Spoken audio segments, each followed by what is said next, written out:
Hi, everybody. It's your girl, Trae Holiday. I'm here again with another episode of the Community Corner. And with me today, I have some esteemed guests of mine. These guys represent Puget Sound Sage. I have Jessica here and I have Nicole. I'm so happy that they're here because Puget Sound Sage is doing some amazing work in the community. So I'm so glad you ladies were able to come today. Thank you for joining us. Thanks for having us. Yes. I really want, from a community perspective, for us to understand how you guys started Sage. I know a little bit about, the Dearborn Project, and you guys were out there. Tell us a little bit about your humble beginnings. Absolutely. So for the first 6 years that Sage existed, we weren't an organization. It was a coalition of people trying to make sure that the community was benefiting from the development that was coming in. Especially during that time, the coalition formed after the 90s, and you were seeing all of this big development coming in and maybe not seeing local community folks get the jobs to build those buildings. And so what we started was a campaign in 2007 when Target was going to replace that Goodwill that's on Dearborn with labor, the people of color-owned small businesses that were in the neighborhood, and faith communities to say we need to get direct community benefit out of this big development that's going to come. Nice. And so that was the catalyst, that one project. Yeah, that was the one that formed us as an organization. And I know that it had a great, tremendous offerings from the community. Like, people were like, yes, we're here for this, right? Yeah. So you felt that community swell of support right away? Well, I wouldn't say it was right away, and I definitely wasn't doing this work at the time. I started working for Sage in 2012. But when the campaign was going on, I remember at first, I think it took a little while. It took some conscientious organizing and talking about, this thing is coming in, and for a while for people to believe that you can get a benefit out of a development coming in. Yeah. And then the deal that they won, they brokered the deal. They got a big community benefits agreement from Target to replace that Goodwill that's there. And it was going to be built by all union labor, and then they were going to directly invest funds into the community to have people of color-led small businesses also in and around the area. But then the recession happened, I think, a year or two after we struck the deal, and so the whole thing never got built because of the recession. And so then out of that, you guys, I'm just assuming now, I'm just asking, you guys probably felt like, wait a minute, we can't stop here, right? Even with that happening, right? And it seemed like to dismantle. So what kept you guys going after that? Yeah, so what happened right after that was there was a campaign happening at the port, and we had just built all of these relationships with community and with labor, and there was another community labor campaign opportunity happening up at the port. And essentially, you were seeing all these short-haul truck drivers, people who were mostly Black immigrant men, who are making $20 per run. And so short-haul trucking is basically where, trucks who have done the long hauls go to die. So these are the oldest, the dirtiest, and the most expensive to maintain in some ways because they're so old. And these are the trucks that most of these independent contractors had purchased to do these jobs, to run stuff from the port to Harbor Island for $20. During traffic, that means that's a 4-hour shift. Wow. And so these folks were making sub-minimum wages. They had no bathrooms. And so we did a community labor partnership campaign on making sure that the drivers at minimum had bathrooms. We wanted the port to make them full employees so that they would purchase the trucks and then get the trucks up to clean air standards, because part of the campaign was also that people in the neighborhood were getting mad at the workers for polluting and parking and not understanding that it was the companies themselves, it was the port that really, if the neighborhood and the workers together had kind of combined their efforts and demanded from the port, hey, you need to buy clean trucks. That's basically the next campaign that we went to, was we kind of rode this wave of we got our coalition, we have community, faith, and labor working together. We managed to win one really big thing. Let's go see if we can win another. And that case actually went all the way up to the Supreme Court. Wow. Yeah. And you won? We lost. You lost. Okay. Yeah, we got some wins after that. Yeah. But again, like, I think the resilience of smaller community-led groups, even not being fully formulated, is important in community understanding. Like, there is a way to go from like these great ideas to really creating huge impacts, because now you guys are doing some major things. Let's talk a little bit about some of the programming that you guys have going on today. Yeah. Do you want me to go or do you want to go, Jess? I could start. So, yeah, Sage's programming at the moment really lies within 3 or 4 large programmatic areas that have a lot of overlap. So we have our climate justice program, we have our good jobs program, we have our equitable development program, and then encompassing all of that work is the really important leadership skills that people need in order to see that those policy wins and changes continue to exist is our Community Leadership Institute, which is a 6-month training of Black, Indigenous, and POC communities into commissions and boards, and basically how to run commissions and boards, how to be able to implement different power dynamics that can exist within commissions and boards, and that's mostly on a local and county-wide level, although we do some regional work as well. But all of that to say is that within Puget Sound Sage, all of our work really complements each other, and it's all in coordination around this larger strategy of really wanting to support people from where they are and really advancing their priorities and their community's desires and needs as we organize people through a 20-plus organization coalition that we organize once a month. And so all of those desires and priorities really do support, they are implemented through the work that we do. And so our climate justice team is leading the way with leading community through basic understanding of what is renewable energy and how does that apply to folks of color and their communities, mostly as a lot of these issues, especially around climate, have always in the past historically been explained for or mostly made for white folks and not really for us to totally understand and comprehend how we see our part as a piece of the puzzle. And so the climate team has been leading the charge through a renewable energy project that's really fun and exciting, doing listening sessions across the county with youth, with seniors, with disabled communities. It's been really fun to witness. And then our equitable development team is really digging deep on this really large scale, how can we own land to scale? So looking to Africatown and community land trust is like one model of how can we do that, but specifically how can we mitigate displacement and how can we actually root our communities where they are right now. And we know that the city and the county has changed dramatically. So in many ways we're trying to, while we know that many communities have left the cities, the cultural institutions are on the brink of the same displacement. Lots of places they don't even have leases. Some are month to month. Some are just on the brink of being displaced. And we're trying to figure out how can we foster giving people the tools to finance their own development, to drive their own development, because individuals with wealth in our community are a lot less, and we need community to come together and build their power and pull together their resources to build something that's actually going to be valuable and useful for the future as well, and so that those communities have a reason to come back to their neighborhoods. It's beautiful work. I mean, I learned about you guys through the CREST program.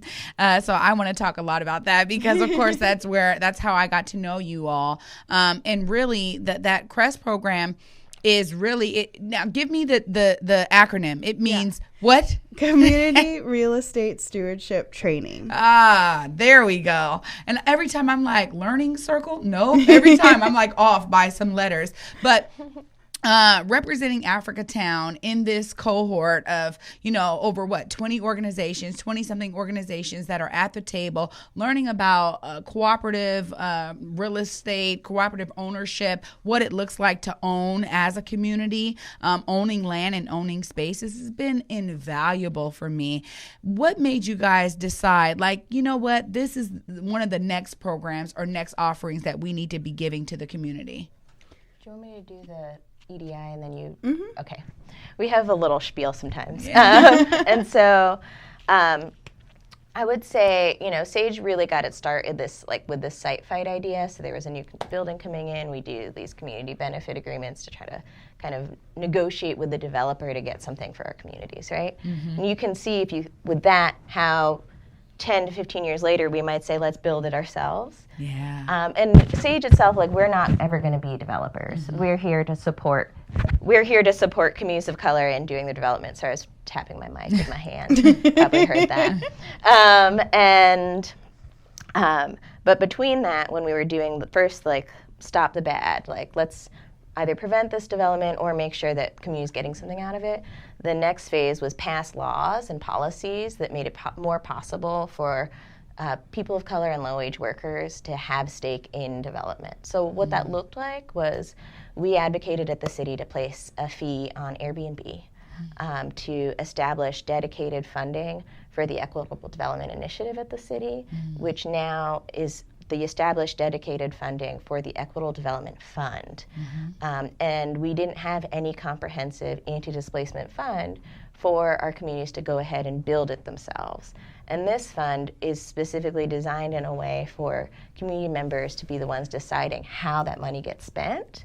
And which is why you're seeing 10 to 12 projects that are going to be receiving this EDI money, including Africatown, that are the types of projects that we want to see built in our communities for assets for people of color, for Black people, for Indigenous people, and low-wage workers. And so I'm pretty pumped. And then you can see how, when we got the money in, why Crest started, which Jess will talk about. Yeah, and so... Okay, now you have the money, now what? Most people are like, you buy something? Okay, then what? And so we're really trying to put the puzzle pieces together for folks, really dismantle what has otherwise been a really racist system that has continued to suppress folks of color from being able to drive their own developments. And even hearing about, as we've been doing the research and putting together this curriculum for Crest, was also hearing the stories about past community-driven development projects and just how different it was for people of color to be developing their project and then to also still experience the racism, even when you have the money, even when you have the property, and then having to jump through all the hoops or extra hoops because people who are giving out permits thought, oh, can they do it? Will they do it? Is it going to be successful? And then really just trying to put that out all on the table, that these are all of the things that you might encounter in your own development project. And so we've really started at a really basic level. And what I mean by that is it was one thing for us to get together groups, community leaders, give them the tools on how to do this work. What felt most important is that we were all learning how to do this work together from a really values-based approach. And so being able to drive kind of the technical aspects of what we're learning from the different community, stewardship models, cooperatives, community land trusts, etc., to financing options, because, one big bank or one big property developer could be okay, but wouldn't it be better to have community power driving the development and the complete ownership around a project? And so really just trying to show people the maximum ways that we could actually do this work really, really well. And then also giving people different skills around conflict resolution. Okay, now you're in partnership with people and now money's involved. How are you going to figure that out? Well, most of us, including myself, don't have the skills on how to do that. And so we're going to be bringing someone in early next year from the East Coast who's going to teach us how to move through really complicated partnerships. But it felt like also historically, SAGE has really just been asked in many different ways, from immigrant communities, from Black communities, from POC communities. We are being displaced. And we've typically been asked when it's just a little too late. Yeah. And while we give it our all, right now we're working with folks at Interim Community Development Association and the CID Coalition to keep the Busch Gardens open and thriving in the Chinatown International District. Previous to that, we were working with immigrant and mostly Somali business owners and SeaTac on how they could possibly buy the Bakar Mall, which ended up not happening. Prior to that, we were working with more Somali and immigrant refugee business owners who were trying to fight basically a new police department in Tukwila, and that ended up happening. And all this to say is that we end up coming into these fights a little too late, all of us, including the business owners, including the people who are deeply interested in staying in place.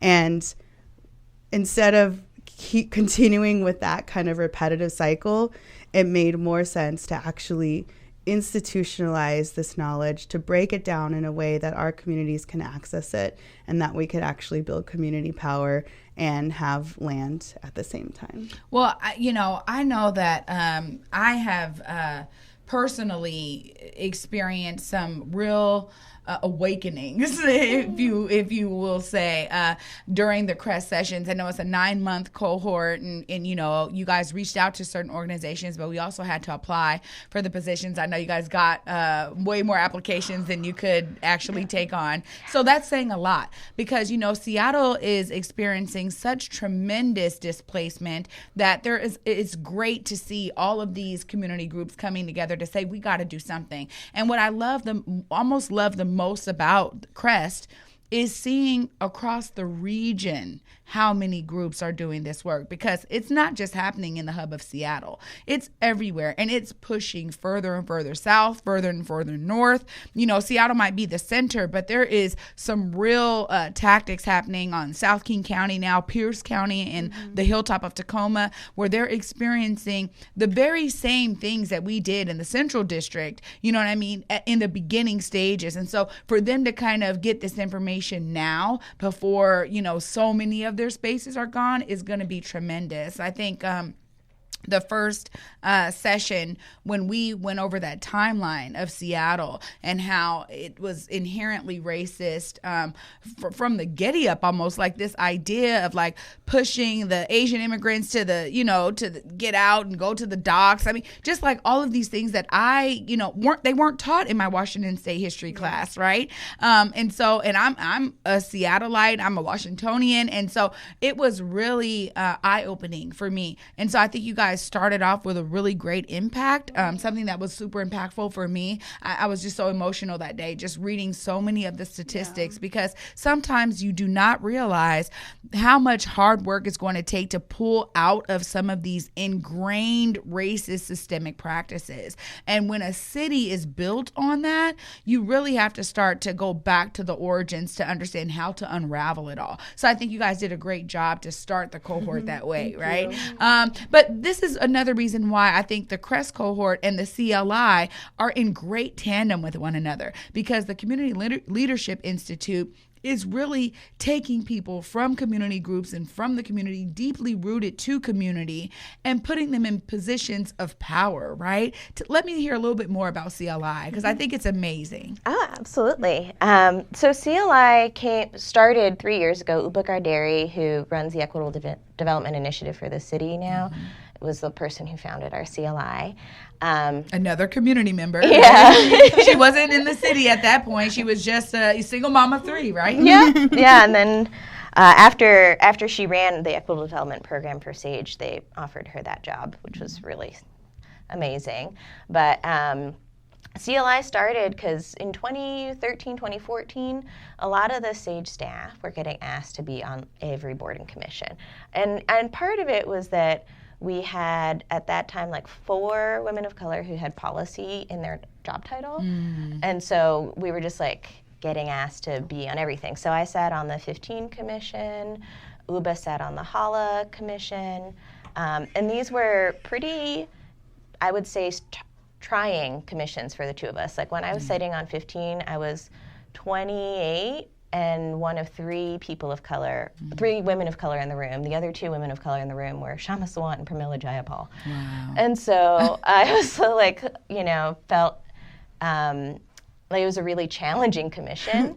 And then Uba went on Hollow, which as a Black single mom is facing 25 different stakeholders negotiating the future of housing affordability. I am so floored with what she did at that time too. And so we realized that if we didn't want to become gatekeepers, and then also if we wanted to really deeply invest in our community and see other people like us in the room, then we needed to have a training program and kind of create a pipeline. It's not like we thought we were necessarily building the leaders. It was more about creating the opportunities and the pathways for people in our communities who already have leadership to go exhibit it at City Hall. Yeah. And actually have some decision-making authority, because we also try to match people with opportunities and where they live. So if you live in Kent, we're going to give you a list of commissions that would be in Kent. And try to place people where it also matches not only their personal interests, but there's also power there. So is that where money is getting decided? Is that where policy is getting decided? And so we try to, kind of do an analysis of this commission has a lot of authority and power. This one sometimes does, sometimes doesn't. Yeah. And I think, for me, I think it was eye-opening because I didn't realize so much you always think like, okay, there's this, backdoor dealings happening, or there's some process I don't know about in order for these multi-million dollars to be funneled through in this way. Somebody has to be advising that, right? But you don't think, for me, I wasn't thinking tangibly about what that means, right? And so, just learning about Tiffany's journey, I know she just received an award from you all, and now she's on an environmental committee, is that correct? Yeah, she's on the open space, the conservation futures tax. Okay. Yeah. So I know it's and just that one alone is like $30 million, right? And so the idea that these large pockets of money are oftentimes kind of decided outside of community input, first of all, is appalling. So the need for something like a CLI is super important and valuable to our community, but also it needs to be more community driven. I think one of the biggest mishaps in policy creation is that it does not allow for those, and I love this analogy.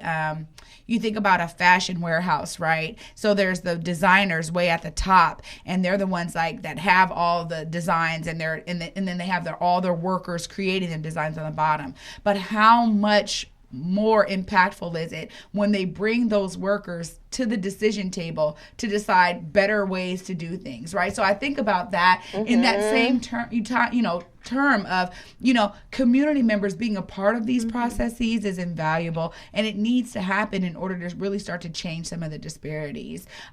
You guys, I don't know if I've touched on everything. If there's something I haven't touched on, let the community know what else Sage is up to, what's coming down the pipeline. I know Crest, we have a few more months in Crest, but you guys probably have a lot of other things under the works.